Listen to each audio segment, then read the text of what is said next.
if that means, even if just for this month, I can tell people that I play computer games professionally. Oh my God, they're going to open up the pubs in our area, next week on Monday. Everyone's desperate to go back to the pub, right? They're desperate to go back to the pub. They haven't been able to have a drink for a year. They haven't been able to see their friends. They don't care about their friends. They can go to the pub, yeah? So I don't know how to check my sub count. I don't know how to check it, so I can't. So I'm talking like that because it's my sister. I wouldn't talk like that just to anyone. I'm just like, being like sort of rude to you on this wonderful day of this day of celebration. What do? They must have a word for it on the old Twitch, but we've made our own one up now. Suberation. Engaged in a specific activity is one man's paid up. Yeah. So if that is the case, yeah, then when they open up these pubs, I've been saying to people, it's not a celebration, it's a wake. All these people have died from coronavirus last year. And when they open up the pub, you're all going to be in there like, oops, yeah, I can get drunk again. Hey. But instead, you should be taking 5-10 minutes out to be like, wait. Some people have died, and it's so lovely that we can see each other again, and we should celebrate that. I appreciate it, but it's going to be a wake. It's going to be a funeral. It's going to be at the end of a funeral, you have a wake, don't you? And you all go for a drink together, and you talk about things, and get through it together. That's how I view the opening of the pubs. It's not going to be like that. It's not. It's going to be carnage. It's going to be absolute carnage. There's going to be Johnny Depp's left, right, and centre. I do not want to go and join in the carnage. I don't. Absolutely not. But I do feel that our local pub, there's one up there, there's another one down there. You can't see where I'm pointing. Why am I pointing? We're on the internet. You're looking at me on the telly. So in our local area, there's local establishments. They provide for the community a meeting point, a place to share time and ideas, to get really drunk, but they provide that for the community. I think it's important. Like, I know the landlord of the local pub up there. I know who he is. I've met him a number of times. I used to go in there a lot. When I gave up drinking, I stopped. But I still want to support him. And he's had this difficult year. His livelihood's gone to the wall. It's all gone to for him. And they get to open up. I'm part of the community. I want to go there and say to him, cheer up. Things are going to get better. Here's a tenner from me. Okay, I'll have a drink. I don't want to drink. I'm not bothered about the alcohol. But, here's a tenner from me because I know that you're struggling. That's what I want to do. And now, I was a bit like, it would have been difficult because giving people tenors is difficult because that's massive for me, like I said. But now, if this is correct, when you get that lottery, you ain't going to be celebrating that lottery win from a letter. You're going to want that check, and you're going to want to know that this is real and it's not just some like mad dream that I'm having. Like, it feels like I haven't woken up properly. That's what it feels like now. But if this is correct, and I can go in the garden. I'm not going in the pub, in the garden of the pub. Yeah. And someone can say to me, so how have you been doing over lockdown? And I say, it's been absolutely, it's been horrific. I cared for my 96-year-old nan for a year. We had her living in our house, and it wasn't a choice. That it wasn't like what should we had her living with us because absolutely bang, as soon as we knew it was lockdown, get her in our house. She's not going to be on her own. She's not going to go to a home. She's not going to be struggling with this. Get her in with us.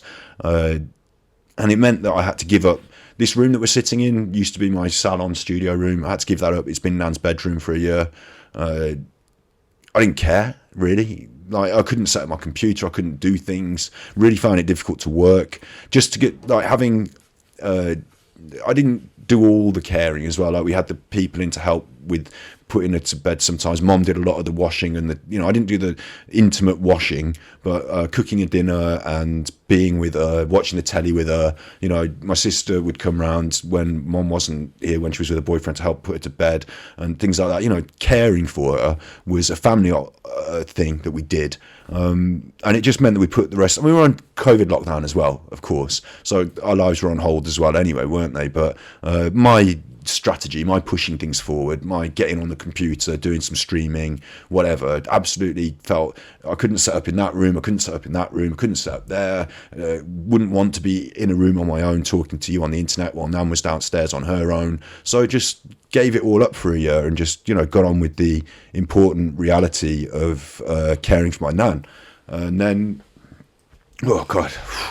And then obviously, put your Johnny Depp on when you say obviously, because obviously is lazy language. You don't know it's obvious, but what happened was that she got poorly from something that, like, she had pneumonia the year before and survived it in hospital. She came down with this, like, poorly, and they took her into hospital, and then she caught the COVID in the hospital. We'd managed to keep her safe from it for the full year. I didn't go out, I didn't go to a supermarket, I didn't go to a friend's house or anything like that. I kept my nan safe for a year. Then she caught it in the hospital. Sorry, I swore. She caught it in the hospital and she died, and we couldn't be with her, and that was sad.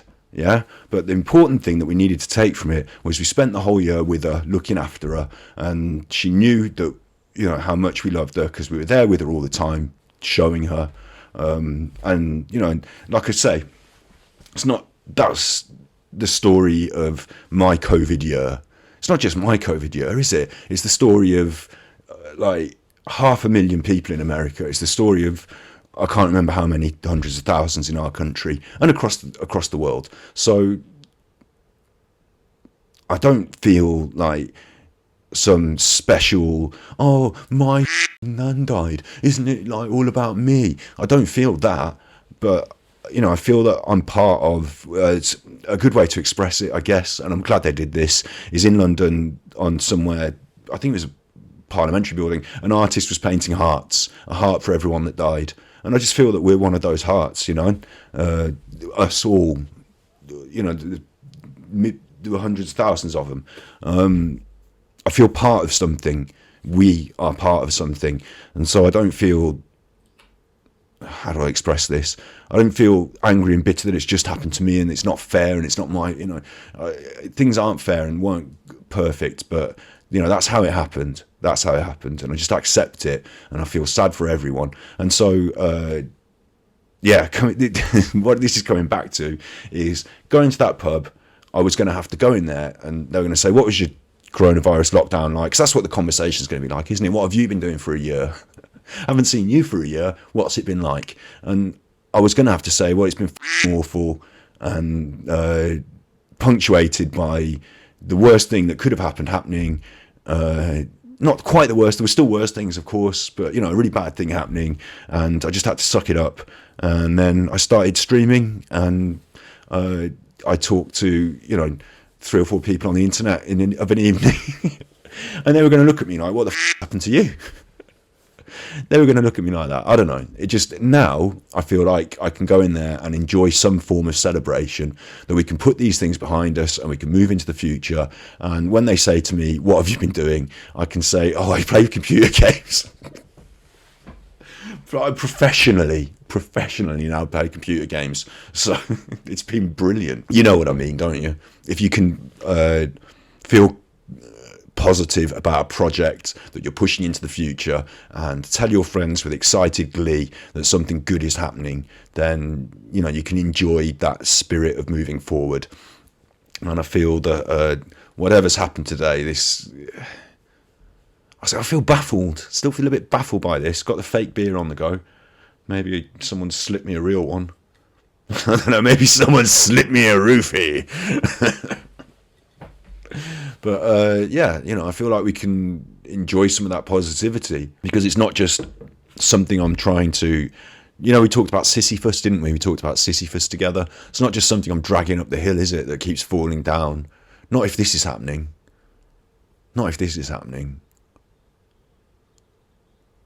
Like, doing this, I'm sure you felt this, Kelvin. I'm sure you have felt this.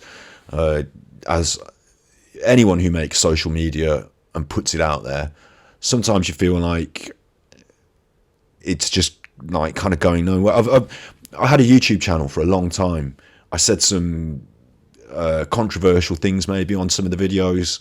Some of them got flagged for not suitable for advertising.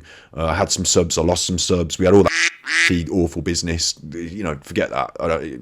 Whatever. But it's over the last 6 weeks while I've been doing this, one of the questions that I've been constantly worrying over and over is, should I just break from all that and do something new?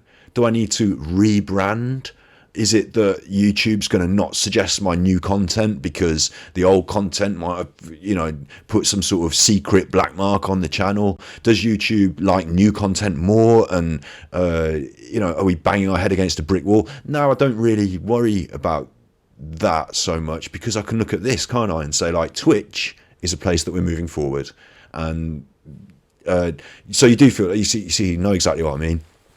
And I've always felt as well that it's a kind of luck thing, that you can be in the right place at the right time, saying the right thing at the right time. That if you look at some people's YouTubes, they've done 10 years of videos and had nothing, and then one huge success on the right thing. Or Zeddy's another example who plays Hearthstone. It's not his first rodeo, but he's suddenly gaining traction and popularity because of something that happened in Hearthstone that he was talking about. And you don't know when and if things could happen. It's not so. When I was hairdressing, I could say, if I go and hand out 200 flyers, then approximately 10 or 20 people are going to come through the door. Of those people, I will get probably 5 clients, probably, depending on the quality of the flyer and the offer and whatever it is.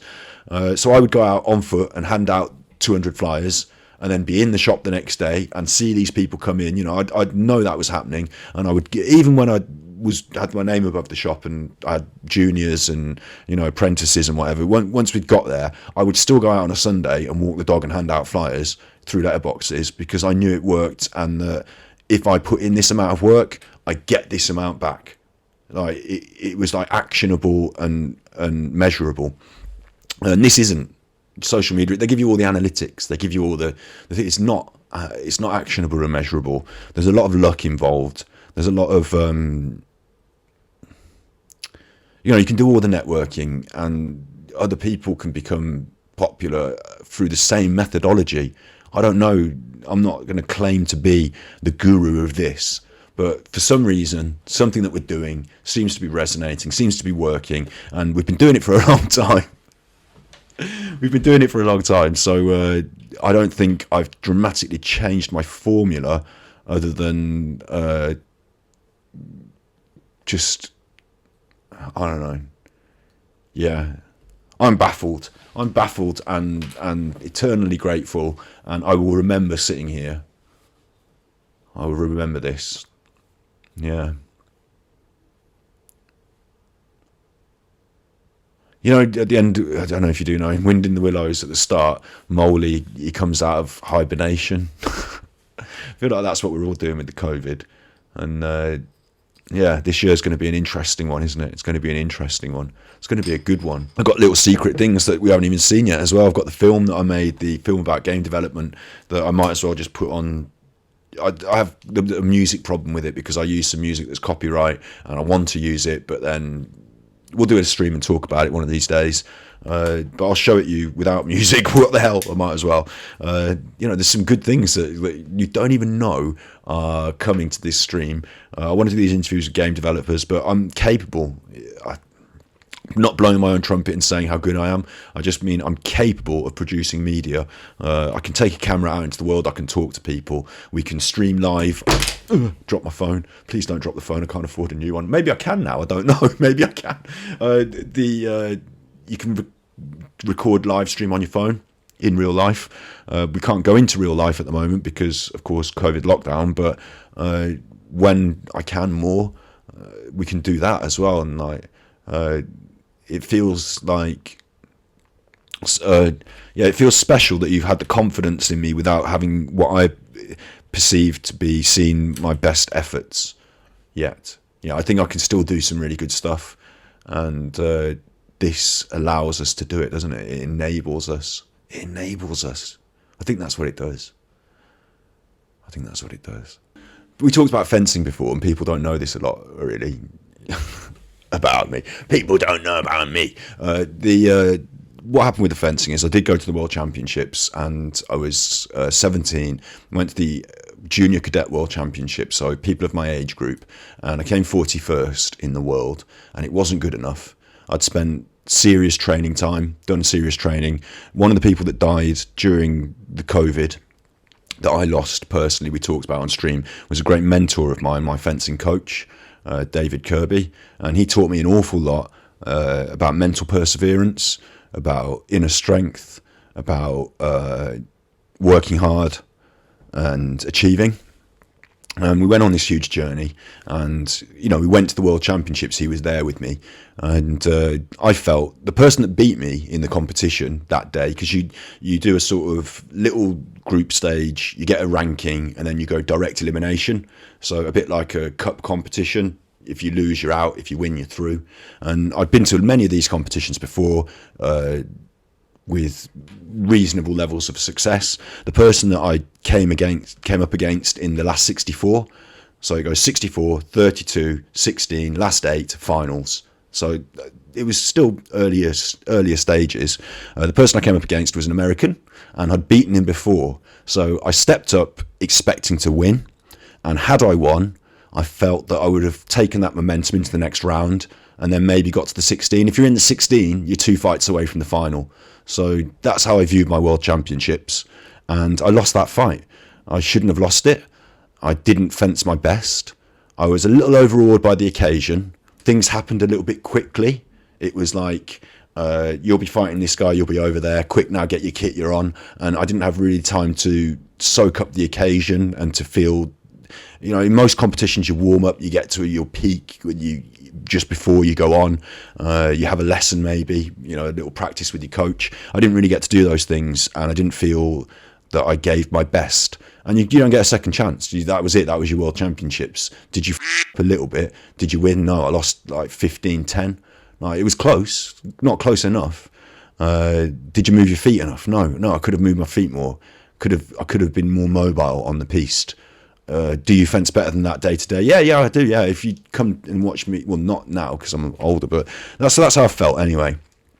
And when you get back from the World Championships, everyone says how wonderful it is that you went to the World Championships and how good it is and whatever. But you don't give a shit because you didn't win.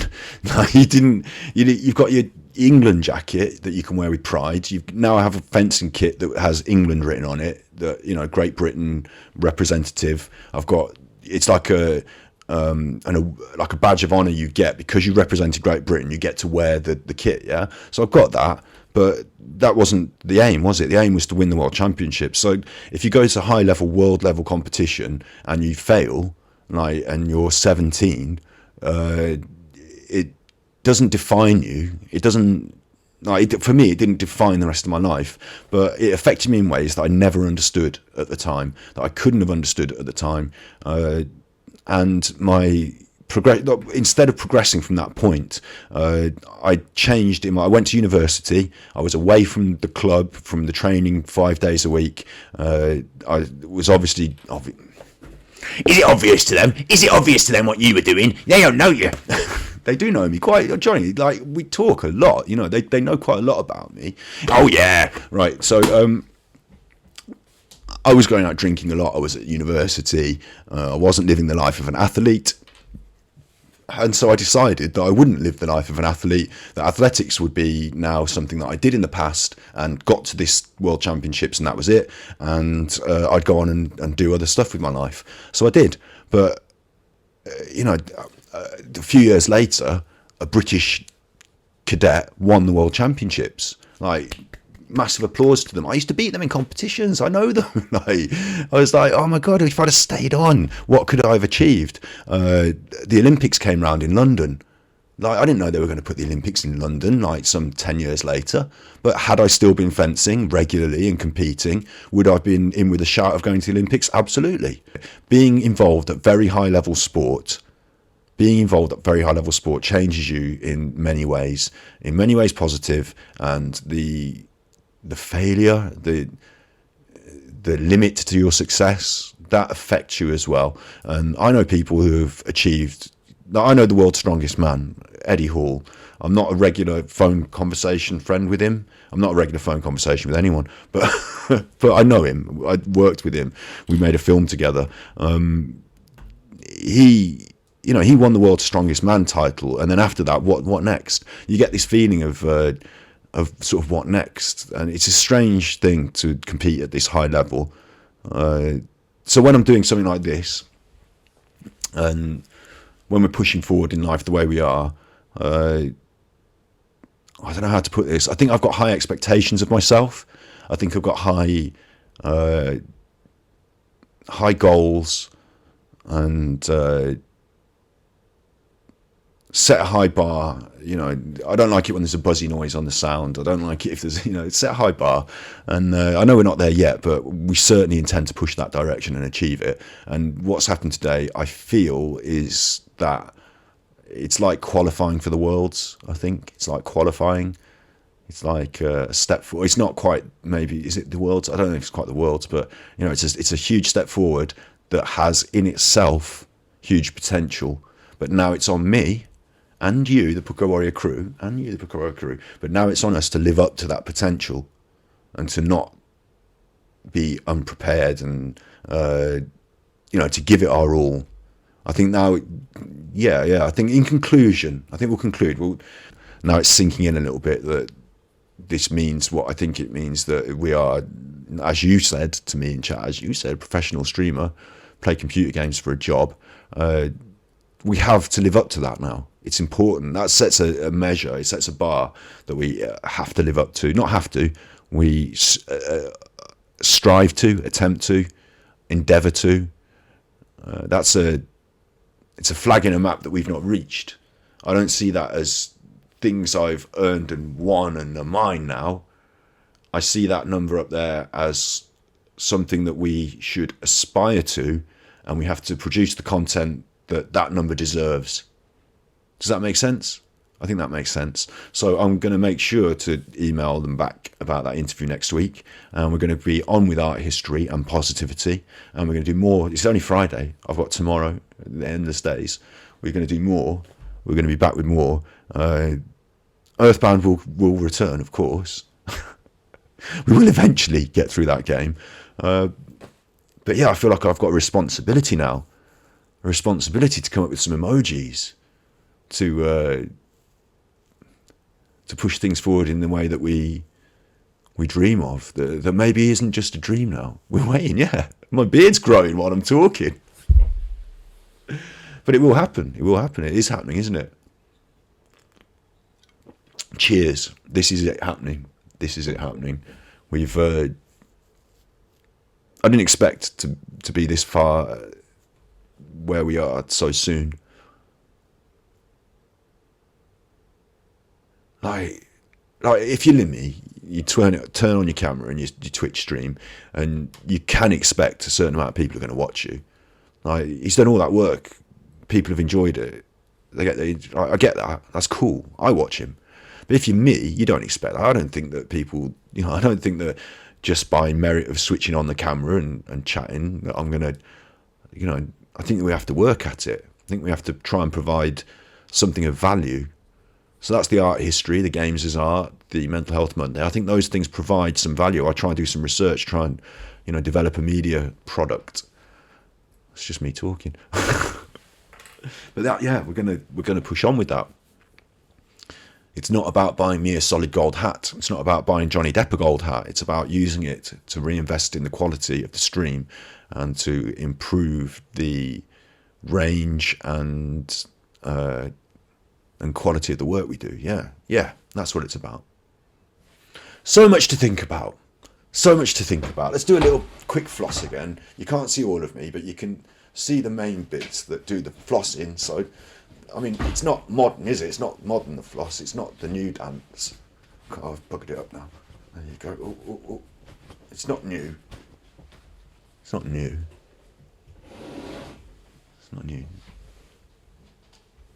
And I've got to walk the dog now. I've got to walk the dog and have a bit of a think. I haven't done any shouting. I haven't done any woohoos. I've got to walk the dog and have a think. And bless you, my little puckos, bless you. I'll be back with you probably later tonight, maybe tomorrow. Yeah, don't worry about it. I've dealt with the... it came out then because we were talking about things, but I've dealt with my feelings. And as I said, I've understood and accepted certain aspects of things that I didn't think were very nice. Yeah. This that we're doing here is part of moving on. So thanks for that. But don't worry about me on that front. That's what I'm saying. Don't worry about me on that front. Yeah. It's been a mad year. It's been 2 years now. We're on year 2. On year 2. You be good, my little pucos. You be good. And if you can't be good, you're naughty.